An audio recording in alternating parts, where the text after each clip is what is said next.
Romanos, vai falar sobre o amor de Deus e sobre a força desse amor.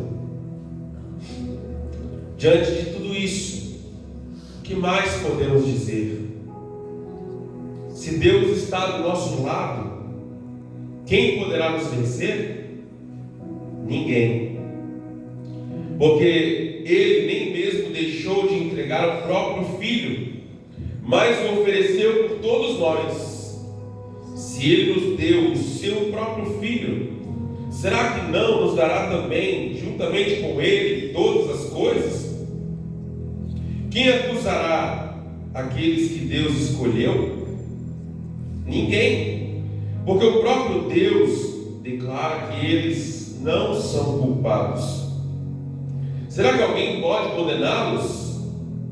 Ninguém, pois foi Cristo quem morreu, ou melhor, quem foi ressuscitado e está à direita de Deus, e Ele pede a Deus em nosso favor. Então, quem pode nos separar do amor de Cristo? Serão os sofrimentos, as dificuldades, a perseguição, a fome, a pobreza, o perigo ou a morte? Como diz as Escrituras, por causa de ti estamos em perigo de morte o dia inteiro. Somos tratados como ovelhas que vão para o matadouro. Em todas essas situações, temos a vitória completa por meio daquele que nos amou. Pois eu tenho a certeza de que nada pode nos separar do amor de Deus, nem a morte, nem a vida, nem os anjos, nem outras autoridades ou poderes celestiais, nem o presente, nem o futuro, nem o mundo lá de cima, nem o mundo lá de baixo. Em todo o universo não há nada que possa nos separar do amor de Deus, que é nosso, por meio de Cristo Jesus, nosso Senhor. Amém, queridos? Feche teus olhos, vamos orar. Senhor amado, muito obrigado, Pai. Mais uma vez estamos aqui para ouvir Tua voz, ouvir Tua palavra, para deixar que o Senhor fale conosco. Te pedimos, Senhor, abra os nossos corações para a Tua voz, abra os nossos corações para o Teu Espírito, para a Tua palavra nessa noite, Senhor. Nos faça entender aquilo que o Senhor tem para nós hoje. Nos ajude aqui nesse momento a transmitir ao Teu povo aquilo que está no Teu coração. Nos ajude a passar à Tua igreja aquilo que o Senhor tem mostrado e revelado a nós.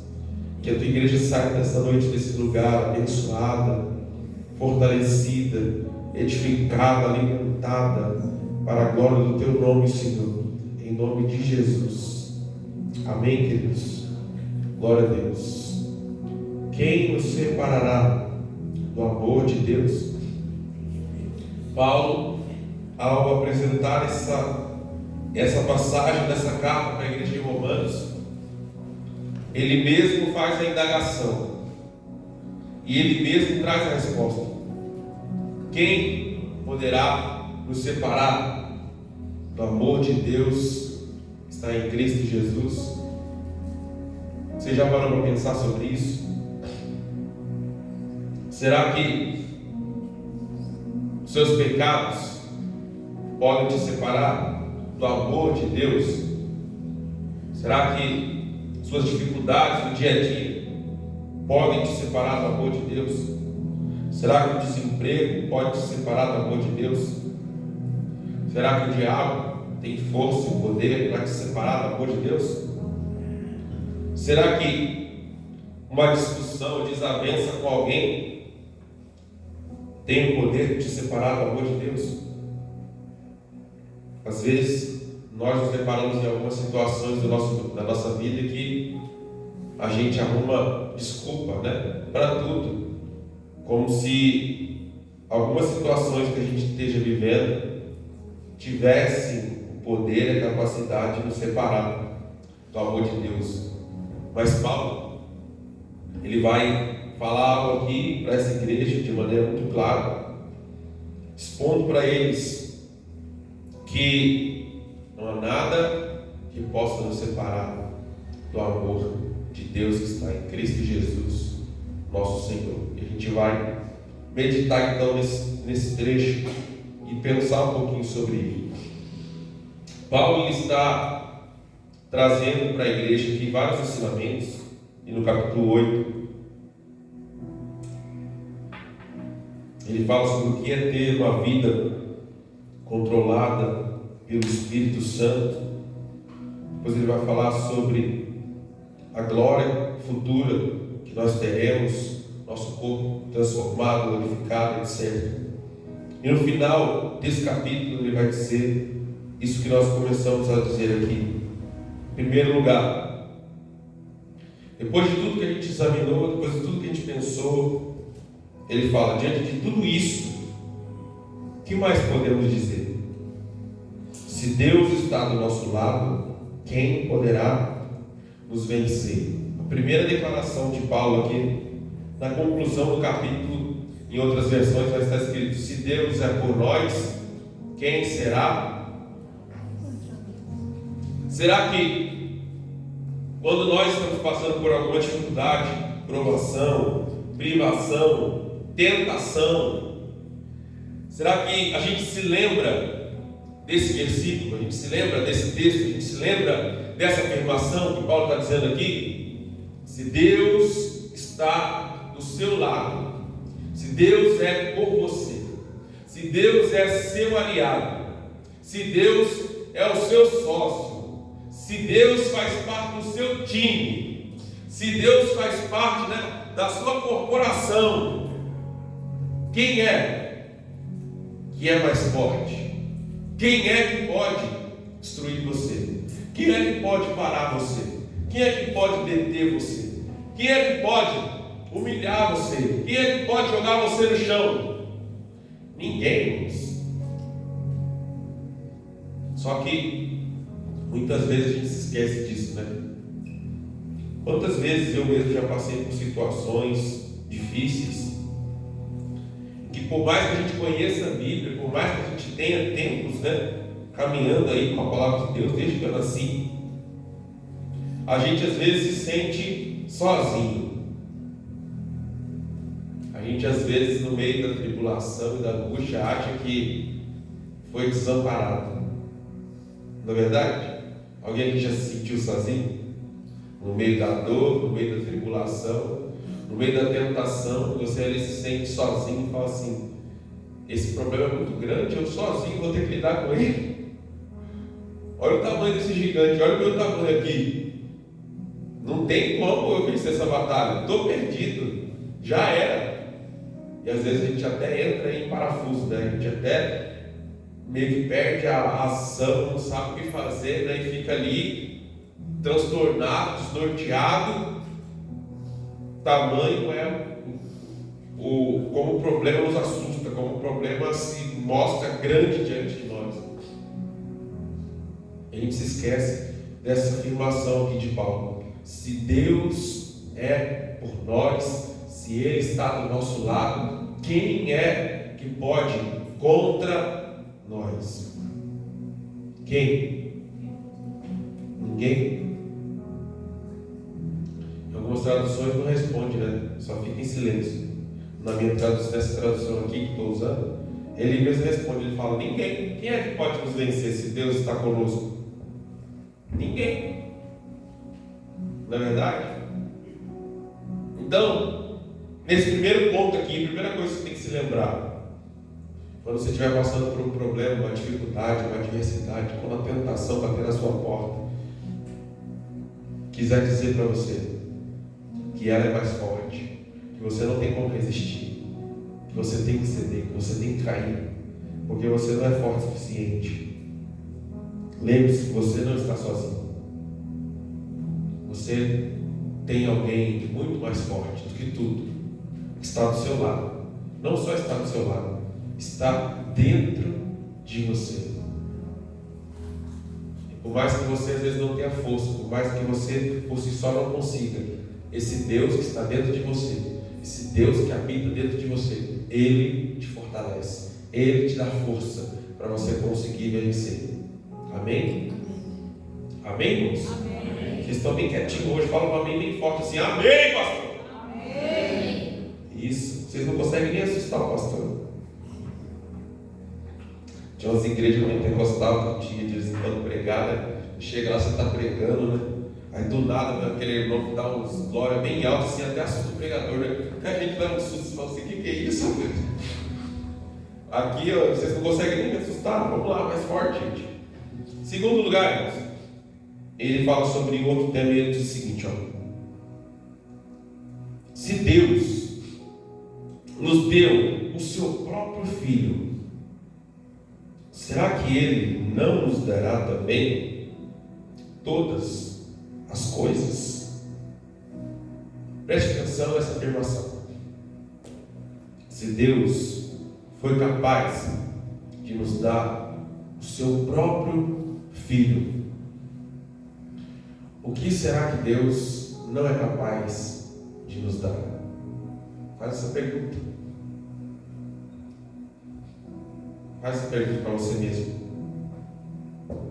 Pense, o que você tem de mais precioso na sua casa, na sua conta bancária, seja lá onde for. O que você considera mais precioso na sua vida? Pensa aí. Pensou? Quem pensou, levanta a mão. Pensou? Pensou?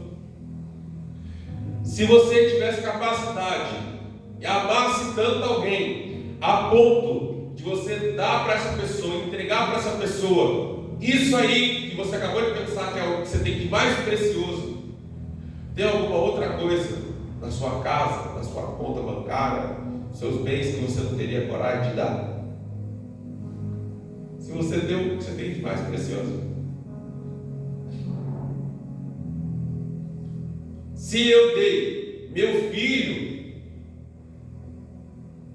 para alguém, dar uma bicicleta, não significa nada. Dar um violão, não significa nada. Dar um carro velho, não significa nada.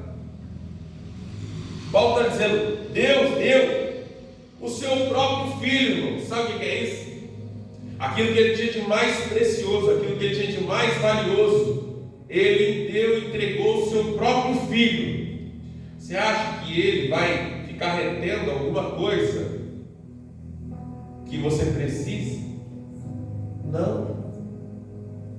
Se ele deu o seu próprio filho, você acha que é difícil para ele te dar saúde? Você acha que é difícil para ele te dar uma casa?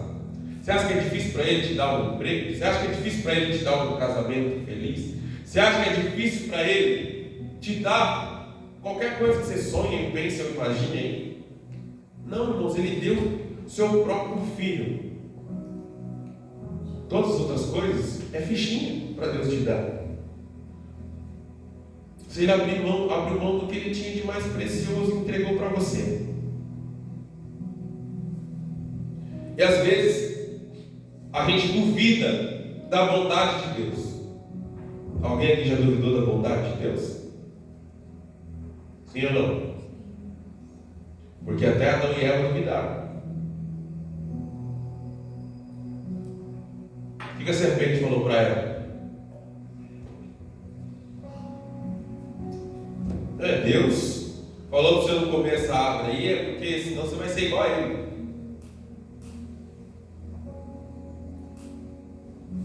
Naquela hora, o que a serpente estava fazendo? Fazendo com que Eva duvidasse da bondade de Deus. Pensando assim, não, Deus não é tão bom assim não. Se ele fosse bom, ele ia querer que eu fosse igual a ele. Como ele não é tão bom, ele está me enganando. Ele não quer que eu coma dessa árvore, porque se eu comer, eu vou ficar poderosa. Vou ficar empoderada. A Eva ia ficar empoderada. Vou ficar empoderada. Aí ela foi lá comer. Por quê? Porque ela duvidou da bondade de Deus. E às vezes a gente falha, a gente peca, mas porque a gente duvida da bondade de Deus. A gente acha que Deus não quer o nosso bem. A gente acha que Deus não quer nos dar alguma coisa. A gente fala assim: eu acho que Deus não quer me abençoar nessa área aí não. Eu acho que Deus não quer me abençoar nessa situação aí não. Ixi, eu acho que, sei lá, talvez eu não mereça mesmo. Talvez eu já tenha feito tanta coisa ruim, assim, sabe, que eu nem mereça mesmo receber essa bênção aí. Então, deixa pra lá. Aí a gente começa a duvidar do amor e da bondade de Deus. Paulo está dizendo: irmãos, se Deus foi capaz de entregar o seu próprio filho por vocês, irmãos, o seu próprio filho, você acha que tem alguma coisa que ele vai fechar a mão e vai dizer assim: isso aqui eu não vou te dar não? Não, irmãos. Ele está de mãos abertas para nos atender, para nos abençoar. Amém. Amém? Amém. Você crê nisso? O Senhor Deus, Ele tem prazer em nos abençoar. Ele tem prazer. Por mais que você mesmo não se considere merecedor, não se considere alguém que Deus deveria abençoar, mas a Bíblia fala que Ele é um Pai, e um Pai amoroso, e um Pai bondoso. E Jesus ainda falou assim: se vocês que são maus sabem dar boas coisas para os vossos filhos, quem dirá o nosso Pai que está no céu? Se vocês pedirem, Ele vos dará o Espírito Santo. Amém? Deus nos deu Jesus. E para não ficar só nisso, Ele também nos deu o Espírito Santo. Olha só. Enviou o Espírito Santo para morar dentro de mim, para morar dentro de você. Você acha que vai ter alguma coisa que seja boa para você, que Deus vai te negar? Você ainda acredita nisso? Você ainda acha isso? Que vai ter alguma coisa boa que Deus vai te negar? Que Deus não quer te dar? A gente precisa tirar isso da nossa cabeça, né? Porque às vezes a gente tem essa mentalidade de escravo, mentalidade só de servo, mas esquece que a gente também é filho. E às vezes, mesmo quando o filho não merece, o pai e a mãe vai lá e dá, e abençoa. É ou não é? Quem é pai e mãe aqui? Já deu alguma coisa para o filho, mesmo ele sem merecer? Já fez isso? Já fez isso? Seu filho às vezes nem merece, mas você está com tanta vontade de dar aquele negócio para ele. Você fala assim: mas eu queria tanto dar esse presente. Aí você vai lá e compra o presente, mesmo sem ele merecer. Por quê? Porque a gente é pai. O pai ama. Deus é pai. Ele é o nosso pai. Ele nos ama. E muitas vezes, por nós não crermos na vontade dele, por a gente não acreditar que ele quer nos abençoar, a gente não recebe o melhor que ele tem para nos dar. Porque a gente não age em fé, a gente duvida. E por duvidar, a gente entra em caminhos de morte, de destruição, como Eva entrou. Ela só precisava ter acreditado em Deus, só isso. Deus falou para Adão, né? Se você comer desse fruto, você vai morrer. Não come dessa árvore. Se você comer, você vai morrer. Com certeza Adão passou para Eva a instrução. Falou, do Deus, e colocou aqui no jardim, e falou que não era para comer daquela árvore ali, não. Se comer, já morrer.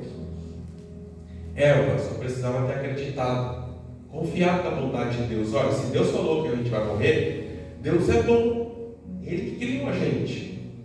Ele é o nosso Pai. Se Ele falou que não é para comer, então não é bom para a gente. Não vamos comer. Mas ela duvidou da bondade de Deus. Ela duvidou da fidelidade de Deus. Ela duvidou do amor de Deus.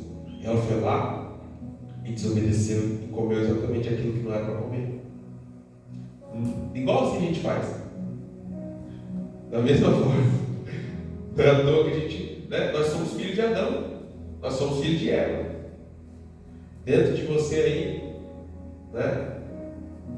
Ainda tem uma Evazinha aí dentro, ainda tem um Adãozinho aí dentro. De vez em quando ele quer sair para fora, né? De vez em quando ele quer dizer: estou vivo aqui, estou aqui, olha eu aqui. Você tem que, né, fundar ele de novo. Eu não lembro qual foi o livro que eu li uma vez que falava uma história assim, né? Que o teólogo lá, o pregador, falou o seguinte: eu achei que o meu velho homem tinha morrido no dia do meu batismo, né? Que você entra na água, né? Aí você fala assim: ó, sepultei o velho homem lá, daí você levanta, né? Agora você é um novo homem. Aí ele fala: depois que saí da água, eu descobri que ele ainda estava vivo. O velho homem ainda estava lá tentando ainda reviver, tentando dizer: eu ainda estou aqui. Você tem que afundar ele na água, né? Todo dia. Fica morto aí, rapaz, já matei você. Ressuscita não. Fica morta aí. Ô Eva, fica aí, Eva. Não sai daí não. Porque senão ela sai. E quando a Eva sai, quando Adão sai, a gente faz exatamente isso daqui. A gente nega a bondade de Deus, duvida da bondade de Deus, duvida do amor de Deus. E aí Paulo está relembrando esses irmãos. Irmãos, primeiro, Deus está do seu lado.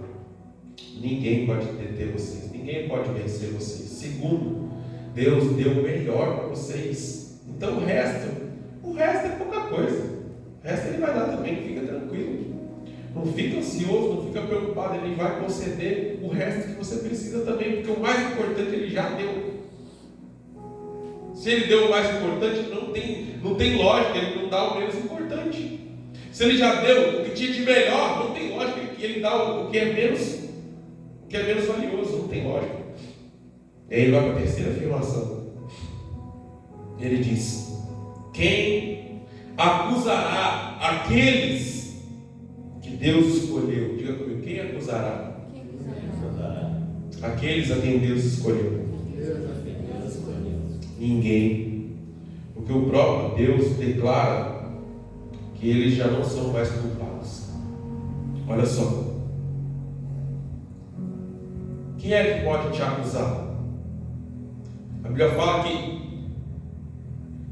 nenhuma condenação há para aqueles que estão em Cristo Jesus. Se você está em Cristo, se você entregou sua vida para Jesus, se você se rendeu por completo a Ele, então não há nenhuma condenação mais para você. Talvez o diabo ele chegue diante de você de vez em quando e ele fala na sua mente: você é um mentiroso, você é um hipócrita, olha só, você ainda tem pensamentos adúlteros, você tem pensamentos imorais, você é isso, você é aquilo, você é preguiçoso, você não ora, você nem gosta de ler a Bíblia. Por que você não para com essa mentira de achar que é crente e descamba logo uma vez? Às vezes o inimigo ele começa a acusar a gente, porque a Bíblia fala que ele é acusador. A Bíblia diz que Satanás é o acusador de todos os irmãos. Ele vem para nos acusar, para nos apontar, ele fala mesmo, bota o dedo na sua ferida. Se você falhar um pouquinho assim, se você tiver uma falha qualquer pequena assim, ele vai ficar te apontando, ele vai ficar te acusando, ele vai dizer: olha aí, ó, tá vendo? Você se acha crente, você se acha isso, se acha aquilo, vai para a igreja e tal, mas olha aí, olha só você.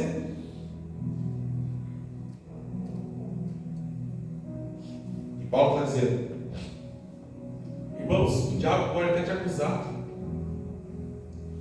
mas se Deus já declarou que você é justo, se Deus já disse que você foi perdoado, se Deus já declarou que você é inocente, se Deus já absolveu você, qual é o tribunal que seja maior que o tribunal de Deus? Quem é que pode, acima de Deus, colocar o dedo em você agora e dizer: você não presta? Quem é esse?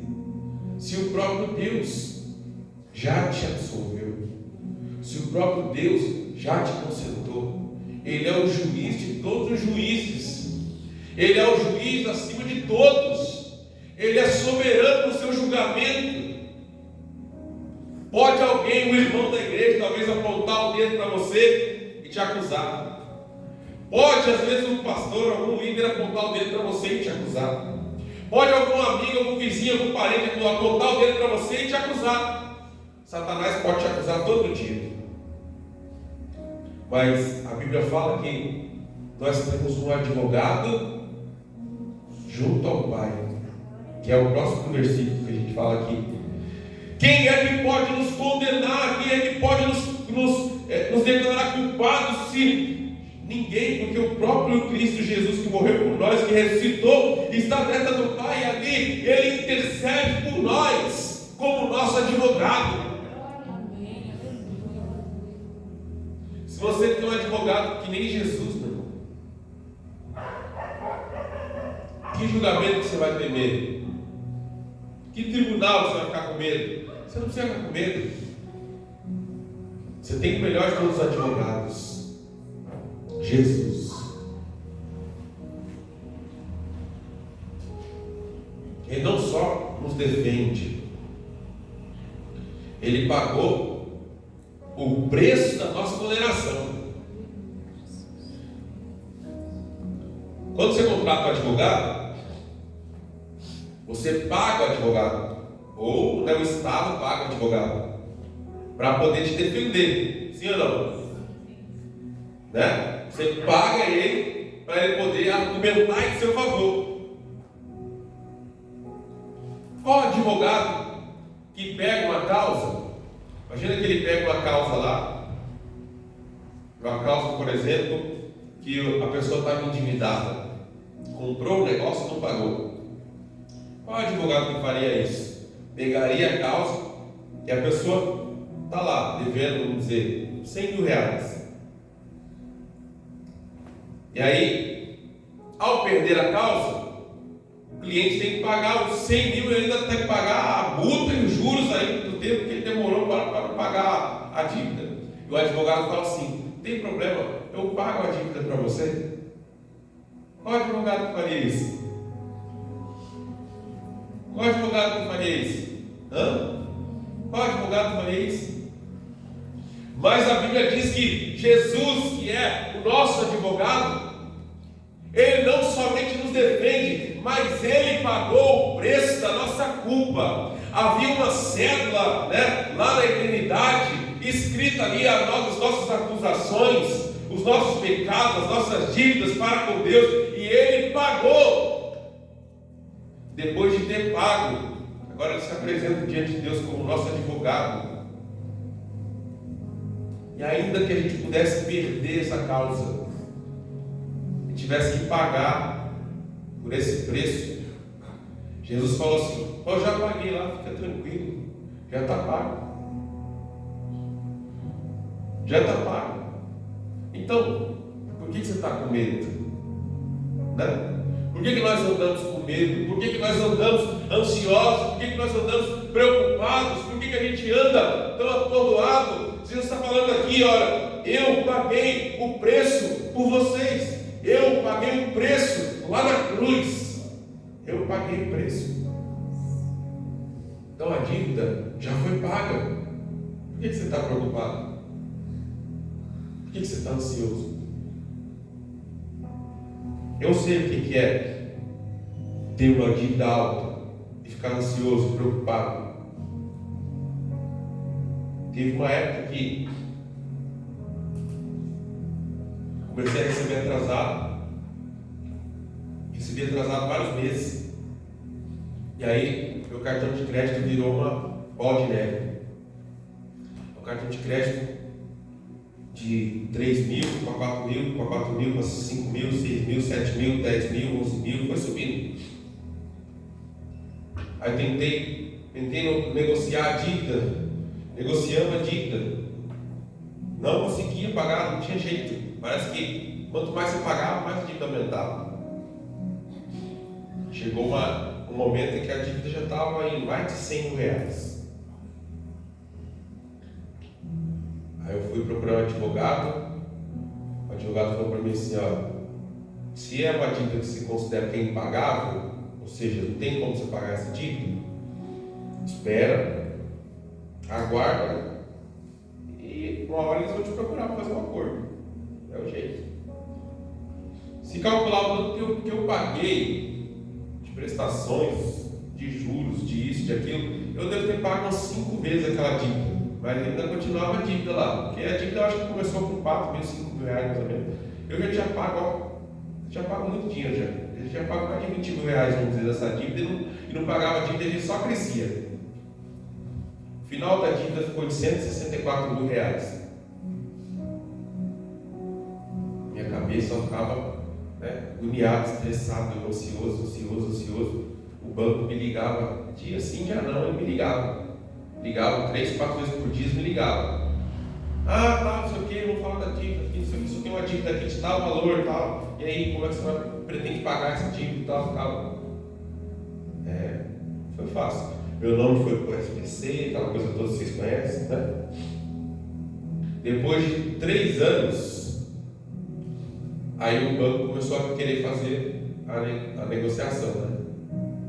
Aí, nós temos uma dívida aqui sua de 164 mil, mas se você pagar ela à vista, a gente faz com você por 54 mil. Você vai se juntar todo o salário que eu ganhei o ano inteiro, o dia, ainda não dá esse valor aí. Dá nem metade desse valor aí. Se eu não fizer mais nada com o meu salário o ano inteiro, só juntar para pagar essa dívida, eu não consigo. Aí tá bom, desligava o telefone aí, cada semana eles ligavam. Aí abaixava, foi abaixando. Foi o advogado falou assim: enquanto você não for uma coisa justa, não paga não. Espera e eles vão baixando. Demorou uns 6 meses depois que eles começaram a fazer proposta, até chegar mais ou menos uns 12 mil por aí, 12, um pouquinho mais de 10 mil reais. Falaram assim: você consegue, a gente faz para você por 12 mil reais, vou arredondar aqui, não lembro mais o valor certo. Mas eu não tinha 12 mil reais. Eu tinha lá, acho que era 2 mil e pouco que eu tinha guardado no banco lá. Aí, eu orando, falando: Senhor, como é que eu faço para resolver isso? Aí depois, senti um negócio no meu coração assim para ser ousado, e eu sempre pesquisando, estudando sobre o assunto, né? Vendo pessoas falando sobre o assunto, advogados, pessoas que mexem com essas coisas.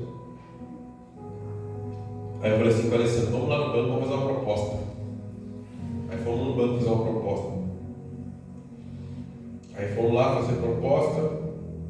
Falei assim: quero quitar essa dívida aí com 4 mil. Eu tenho 4 mil reais, vocês aceitam? Se fizer 4 mil reais e quitar a dívida, tá feito, senão não tem mais que isso.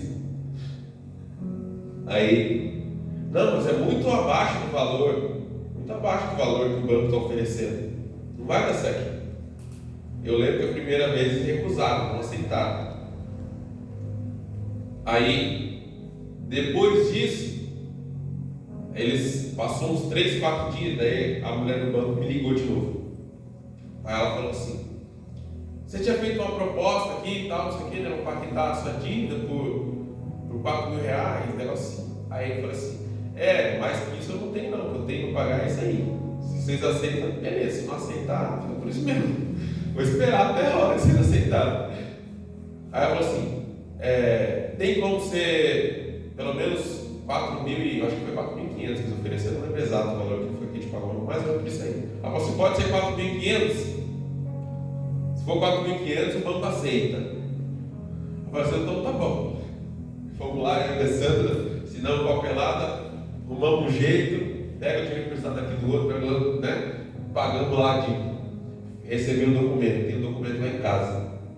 Dívida quitada, está escrito lá: valor da dívida, 164 mil reais. Valor do desconto, quase 159 mil, não sei o que.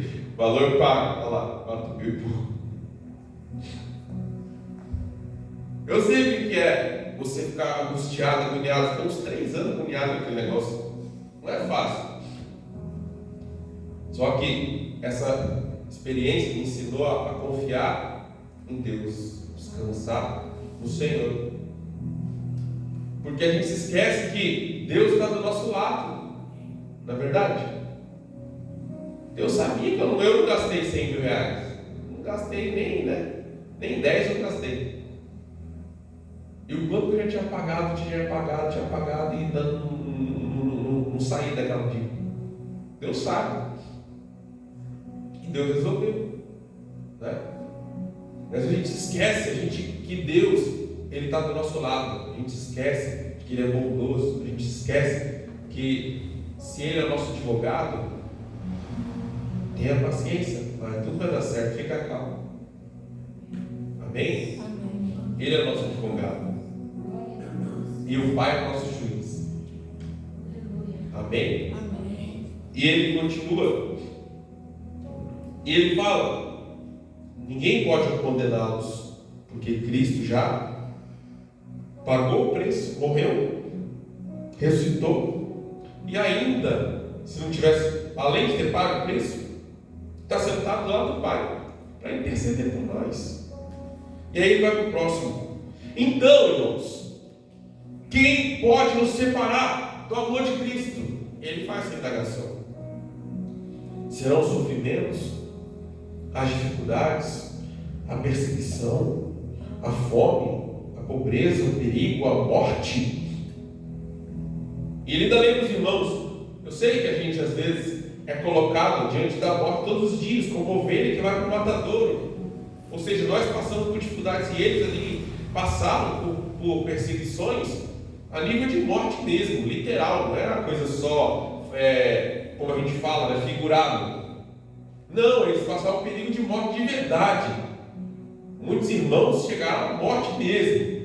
Foram crucificados, outros foram pregados em estaca, outros foram colocados para ser queimados como se fosse poste vivo, poste humano, que o pessoal de Roma fazia. Botava os cristãos pendurados no poste, tacava óleo, tacava fogo para deixar queimando lá, como se fosse um poste, uma vela acesa lá a noite toda. Eles faziam isso. Muitos irmãos passaram por isso. Mas Paulo está dizendo: em todas as situações temos a vitória completa por meio daquele que nos amou. E eu tenho a certeza de que nada pode nos separar do amor de Deus, nem a morte, nem a vida, nem os anjos, nem outras autoridades ou poderes celestiais, nem o presente, nem o futuro, nem no que há no céu, nem que há na terra, nem debaixo da terra. Em todo o universo não há nada que possa nos separar do amor de Deus que está em Cristo Jesus, nosso Senhor. O que é que pode nos separar do amor de Deus, irmãos? Nada. O que é que pode nos separar do amor de Cristo Jesus? Nada. Vamos separar uma coisa aqui. Isso não significa que todos vão ser salvos. Não significa isso. Mas significa que, independente do pecado que você possa ter cometido, ou esteja cometendo, ou da vida que você está levando nesse exato momento, ainda assim, se você estender a mão e pedir socorro, o amor de Deus estará lá para você poder acessá-lo. O amor de Deus estará lá esperando por você.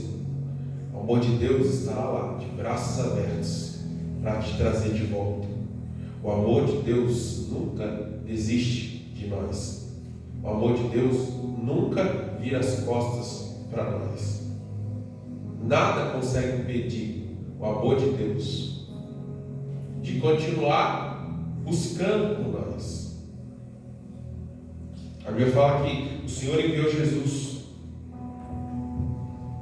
porque para buscar o perdido. Sim ou não? Para buscar o perdido, para encontrar, para amar, para buscar o perdido. E assim Ele faz até hoje. Você pode olhar para uma pessoa aí fora, talvez, e é uma pessoa que está numa situação completamente desiludida, completamente fora do padrão espiritual, do padrão de Deus, seja na prostituição, seja nas drogas, seja na corrupção, seja em outras coisas qualquer que você imagine.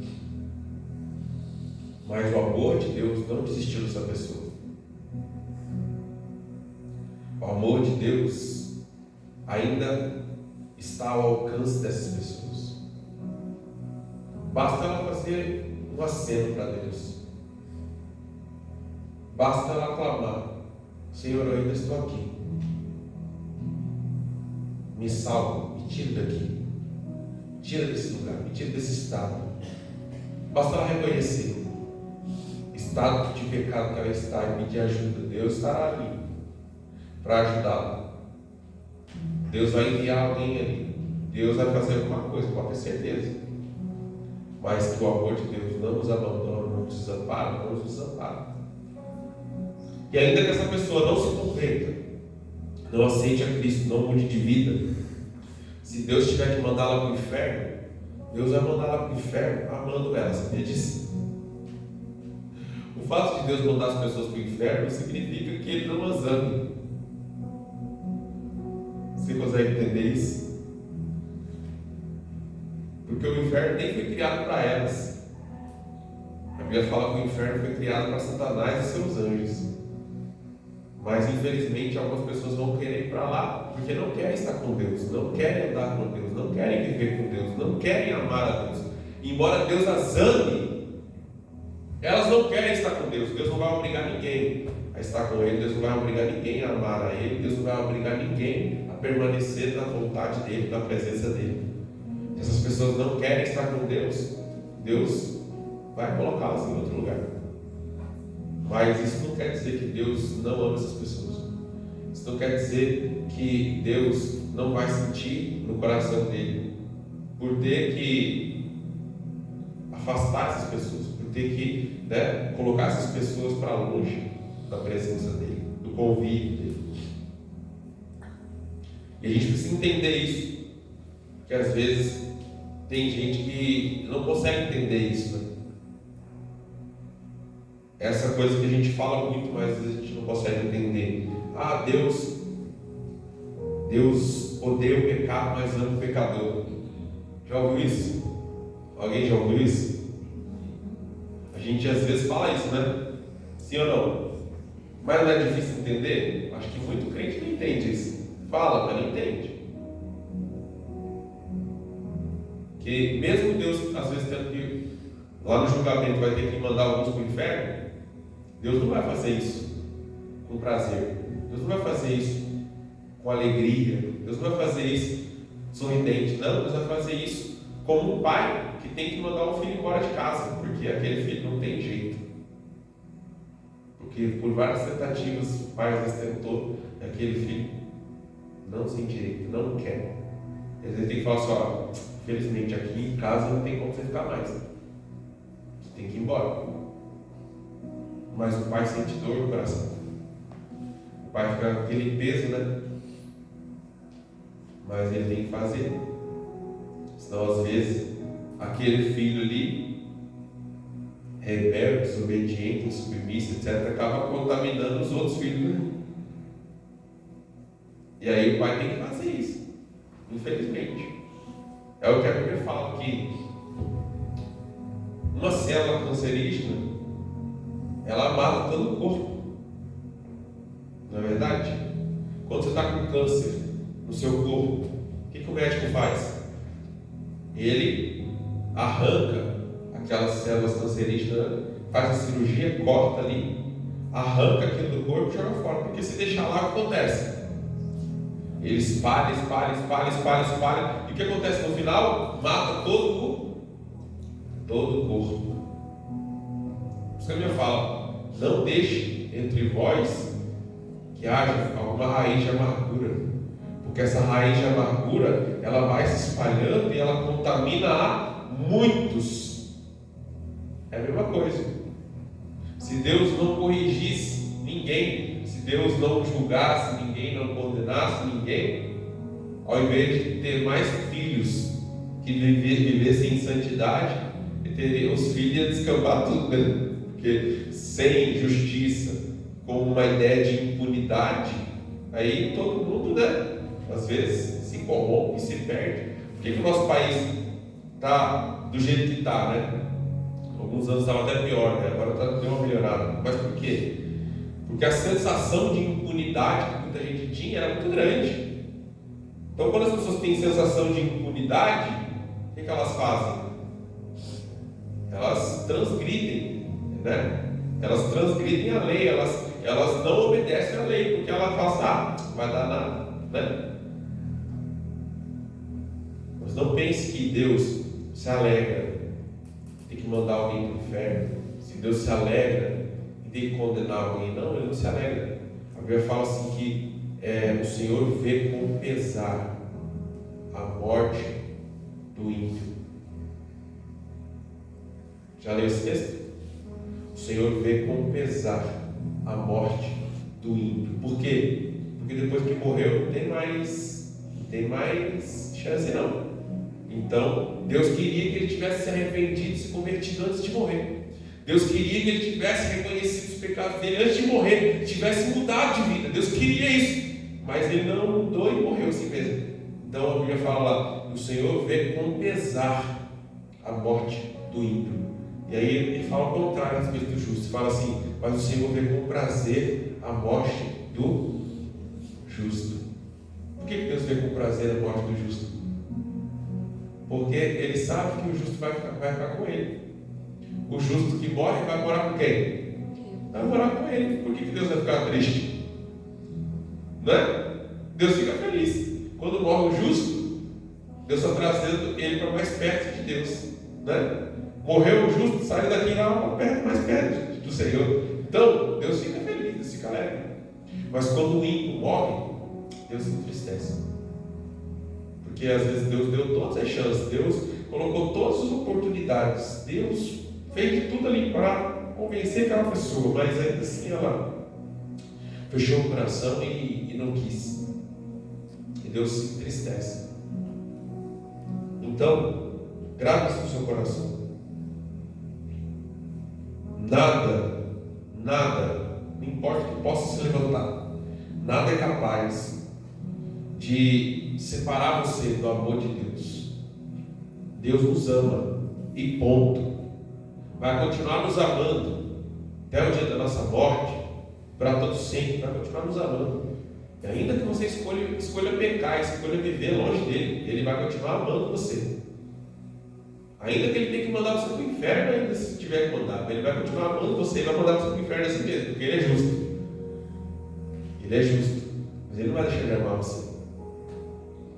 Então cabe a nós fazer a escolha certa.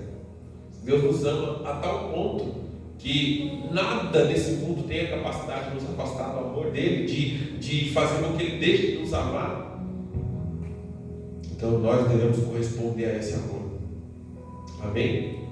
Como é que a gente corresponde a esse amor?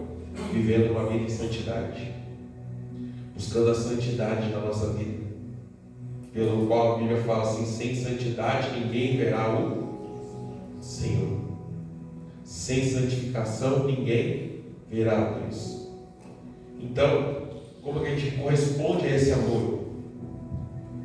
Nos santificando, vivendo uma vida mais consagrada, vivendo mais para Deus e para os outros. Assim a gente corresponde ao amor de Deus por nós. A gente corresponde ao amor que Ele tem entregue por nós. Que a gente possa guardar isso no nosso coração e colocar isso em prática. Às vezes tem pessoas aí fora que não sabem disso. Eles não sabem que Deus ama eles. Eles têm uma visão de um Deus irado, de um Deus que está só esperando eles pisarem na bola, uma vizinha assim, para cair matando em cima e rebentar com eles, deixar ele rebentado no chão lá, todo estrupiado. É essa visão que algumas pessoas aí fora têm de Deus, né? Um Deus carrasco, né? Um Deus bravo, um Deus irado, um Deus que não é amor. Cabe a nós mostrarmos às pessoas esse Deus que Paulo está revelando aqui. esse Deus que ama, esse Deus que se coloca ao nosso lado, esse Deus que, vendo que a gente era completamente incapaz de pagar o preço do nosso próprio pecado e resolver o problema, Ele mesmo entregou o seu Filho para resolver o problema no nosso lugar, para falar assim: já que vocês não têm condição de fazer, já que vocês não têm condição de resolver, de melhorar, já que vocês não conseguem ser santos, eu vou mandar o meu Filho, vai tomar o lugar de vocês, vai lá fazer o certo, para você poder ficar ok comigo. Tem algum Deus que fez isso na história da humanidade? Não tem. Pode procurar, você não vai encontrar nenhum outro Deus nas mitologias, nas crenças que tem aí, em tudo até país do mundo, aí são muitos. Você não vai encontrar nenhum Deus que tenha dado a sua vida pelos seus discípulos, pelo seu povo, para aqueles que creem nele. Mas Jesus fez isso por nós, amém? Fez isso por você, que nós possamos honrar esse amor todo dia da nossa vida. Nada nos separará do amor de Cristo. Vamos colocar de pé, irmãos. Vamos orar. Vamos apresentar nossa vida diante dele mais uma vez. Se você tem vivido com medo, ansioso, preocupado, se você tem tido uma visão errada de si mesmo, se você acha que você é incapaz ou impotente diante das situações que você está vivendo, lembre-se: Deus está do seu lado. Deus está com você. Deus é o seu ajudador. Deus é o Senhor Jesus é o seu advogado. O Senhor nosso Deus, o Pai, Ele é o juiz e Ele já nos declarou justos. Ele já nos declarou inocentes. Ninguém mais pode condenar você. Se Ele nos deu o melhor que Ele tinha, o resto é fichinha. Ele vai te dar também. Por mais que você possa ter feito alguma coisa que você pense assim: poxa, Deus deve estar muito irado comigo, eu não consigo nem orar mais porque olha só o que eu fiz. Saiba, isso que você fez não é capaz de separar você do amor de Deus. Deus continua amando você e Ele espera que você clame por Ele, que você peça por Ele: Pai, eu estou aqui, não me abandona não. Pai, eu estou aqui, não me deixe cair. Pai, não me deixe virar as costas para Ti, não me deixe olhar para trás. Pai, não me deixe ir embora como o filho pródigo foi, querer viver longe do Pai, para depois voltar arrependido e todo machucado, ferido, pobre, miserável, humilhado. Senhor, eu não quero viver isso. Restaura-me. Estou aqui, Senhor. Presente sua vida ao Senhor nesse momento. Fale com Ele. Eu não sei o que você precisa, mas Deus sabe. Eu não sei o que você está passando, mas Deus sabe. Fale com Ele nesse momento. Senhor, nós estamos aqui, Pai. Somos Teus filhos. Somos a Tua igreja. Te pedimos mais uma vez, Senhor, ministra aos nossos corações essa convicção, essa certeza de que o Senhor está do nosso lado, de que o Senhor nos ama, de que o Senhor tem o melhor para nós, de que o Senhor tem pensamentos bons a nosso respeito e não pensamentos de mal, pensamentos de nos dar aquilo que nós às vezes nem sonhamos, nem ansiamos, mas o Senhor quer nos dar, porque o Senhor é um Pai bondoso e muitas vezes nós não conseguimos entender e compreender essa bondade do Senhor. Fala conosco hoje, Pai. Nos dê essa convicção, essa certeza, Pai. Que nós tenhamos essa convicção do nosso coração, da Sua fidelidade, do Seu amor, da Sua bondade, do caráter que o Senhor tem, do quanto o Senhor quer nos abençoar. Pai bendito, fortalece a Tua igreja, o Teu povo, Senhor. Se algo, Pai amado, estiver tentando enganar e iludir nossa mente, nos fazendo acreditar que alguma coisa pode nos separar do Teu amor, que nós possamos impregnar essa verdade no nosso interior nessa noite, Pai, que nada pode nos separar do Teu amor, do amor do Pai que está em Cristo Jesus, nosso Senhor. Nada pode nos separar desse amor. E o Senhor nos deu o Seu Espírito como um penhor, de que nós também seremos glorificados, que nós também seremos vivificados, assim como Jesus foi, que mesmo que nós passemos pela morte, nós seremos ressuscitados, e nós receberemos um corpo glorificado, transformado como o corpo de Jesus. Senhor, obrigado pelo Teu Espírito que habita em nós, que é o penhor da glória futura que nós teremos contigo, que é uma prova de que o Senhor irá cumprir aquilo que o Senhor prometeu, de que o Senhor nos concederá as promessas que o Senhor fez, e nós como igreja continuamos crendo e esperando as suas promessas, ó Pai. Maranata, a hora vem, Senhor Jesus. Maranata, a hora vem buscar sua noiva. O Espírito e a noiva dizem: venham.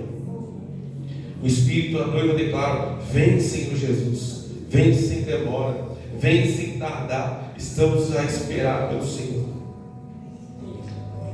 Obrigado, Senhor, pela Tua palavra, por tudo que o Senhor tem feito conosco e por nós. Leva-nos em paz aos nossos lares nesse momento, Senhor. Dá-nos, ó Deus, uma semana de vitória, de bênção. Dá-nos uma semana de paz, de alegria. Faz, ó Pai, Tua vontade em nós, que nós te pedimos em nome de Jesus. Enche os nossos corações, ó Pai, nessa semana de convicção, de fé, de coragem, de ânimo, em nome de Jesus.